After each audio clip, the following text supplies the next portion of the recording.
true that conservative jurists hate federal environmental protection so much that they're going to rule against it? And why don't they use the Lopez precedent to do that post-planning?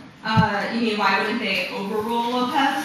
No, why don't they use the precedent established by Lopez to overturn federal environmental protection? The argument would be that they're going to justify those strikedowns on reasons outside of, or they're going to justify those strikedowns on Commerce Clause issues that Morrison is a key precedent. All your evidence talks about the Morrison-Lopez. Uniqueness to that argument. The Morrison precedent is more strict than the Lopez precedent, i.e. they struck down a congressional piece of legislation. That's irrelevant. With fact-finding. Even so if, overturning Morrison Julie, overturn that Lopez precedent. Even if the Morrison precedent is more restrictive, your evidence says that conservative jurists, i.e. Roberts and Alito, will find ways to limit the federal government's ability to produce environmental legislation. Why don't they use Lopez to do that? Look, our argument is that overruling Morrison would de facto overrule the precedent. Okay, so your plan does overrule Morrison. Lopez. Your plan does overrule Morrison. Your plan does not say Morrison, does not say the word overrule. Does your plan overrule Morrison? Okay, cool. Let's talk about your second advantage.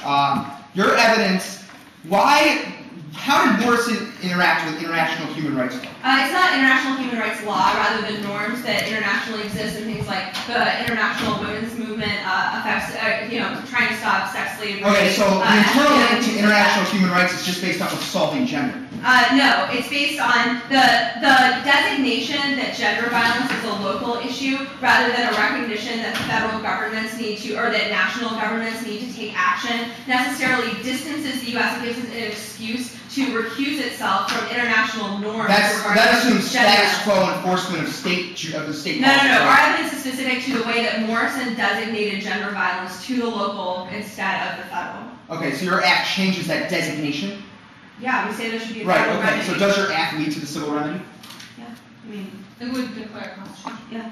Would the civil remedy be enacted post-plan? Probably? Okay. I mean, do you have any evidence that says that in one instance? We think it will be. You think it will be? Yeah.